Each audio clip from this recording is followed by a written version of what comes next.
I'm not trying to take the moral high ground here, but I'm usually not drawn to female video game characters, in a sexual way.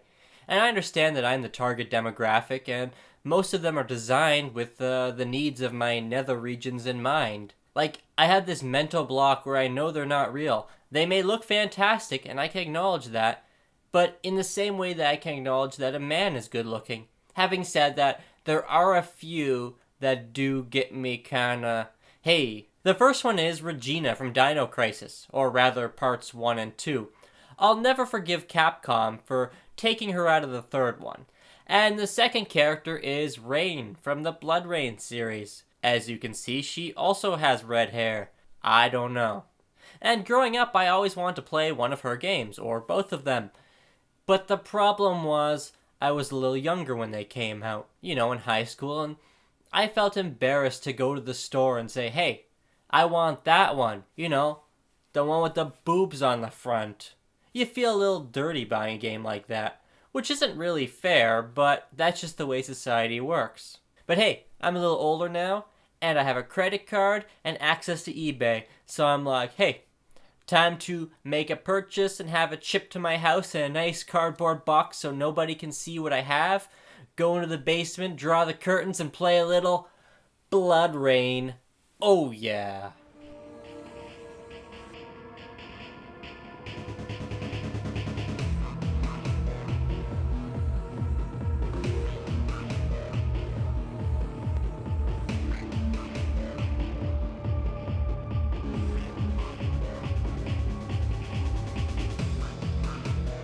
Bloodrayne was a multi-platform game. It was released on the PlayStation 2, the Xbox, and the GameCube.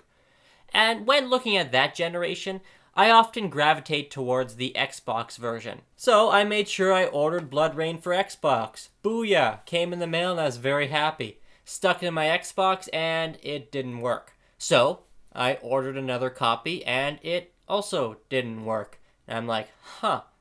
It was kind of strange because every other game I own worked fine.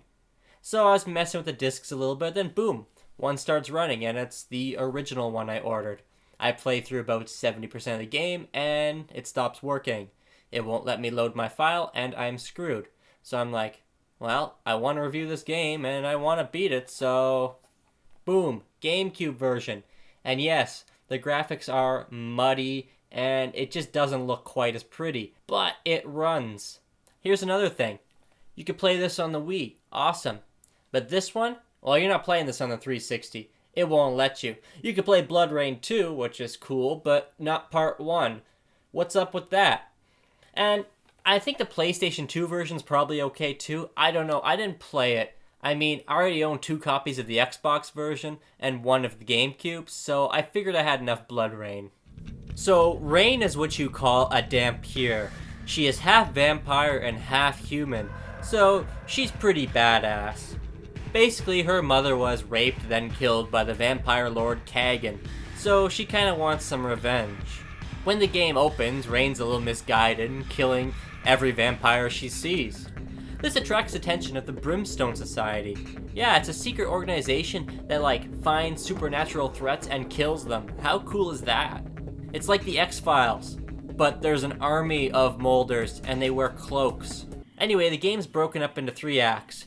The second and third are very similar and very much connected, but the first serves as a bit of a prologue. So you start in Louisiana fighting some kind of zombie monsters and bugs. It's like a parasitic infection, and it's kind of a cool way to start the game.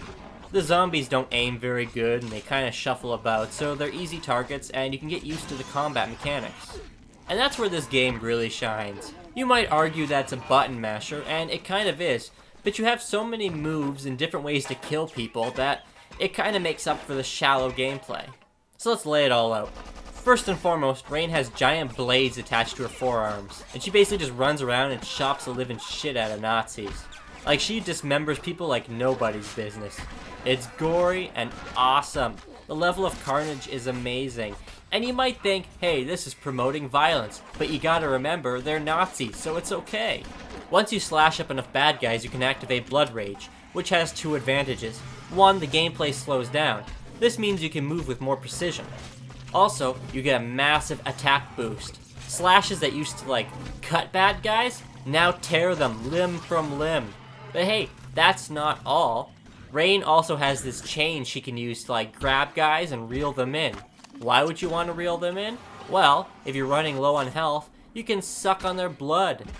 I mean, she is half vampire, so it makes sense, right? It's a really cool mechanic. You can mount the bad guys and suck on them till they're dry. And that kills them, obviously. If that's not enough, you can, like, spin around and use their bodies as a human shield while you're feeding. And to top it all off, Rayne makes orgasmic sounds of pleasure as she sucks the innards out of her enemies.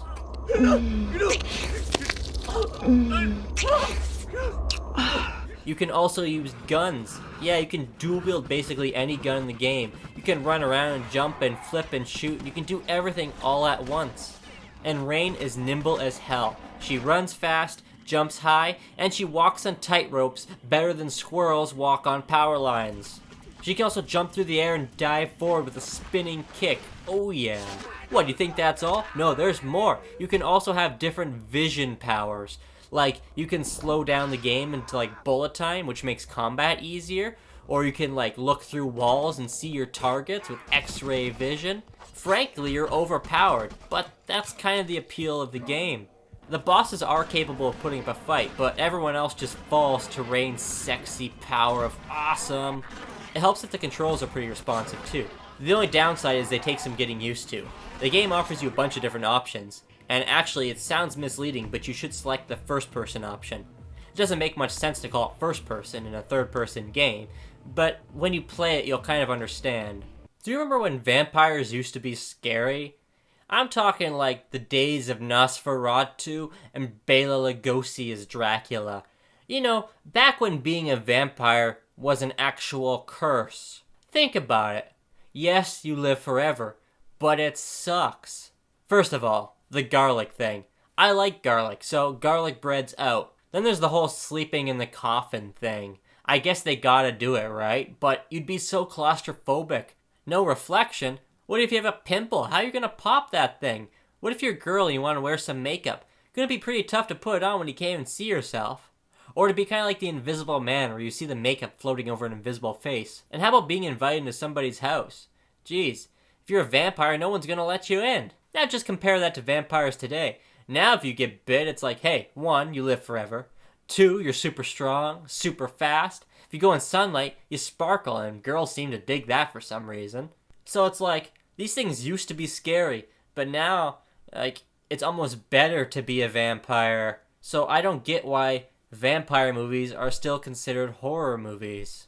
The storyline is pretty forgettable and uninteresting, and the level design is a little bit bland. I do like the fact that it's non-linear and that you can choose which missions to do next. And it is fun when you're let loose in a castle with a hit list of Nazi commanders to take out. But I think the game's true strength lies in Rayne and her abilities. It's just so much fun to play as her. And of course, being a gorehound and a fan of horror movies, I love the general mayhem. There's so much of it, and it's so much fun.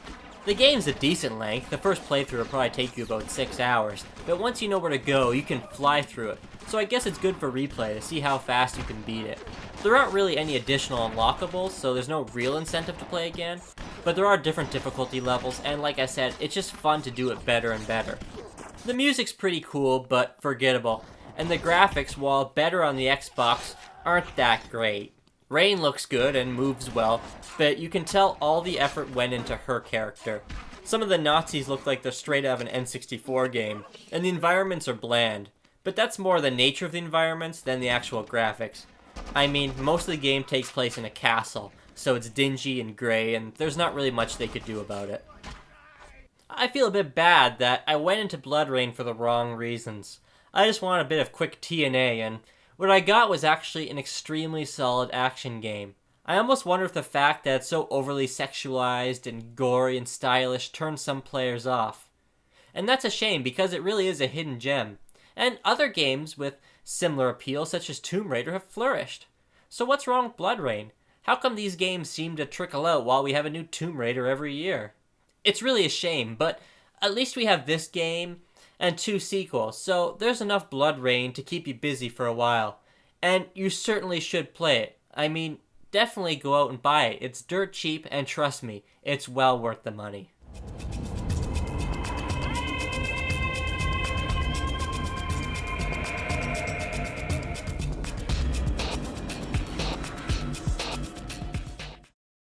And what about that whole sunlight burns you thing? What if you want to go to the beach, huh?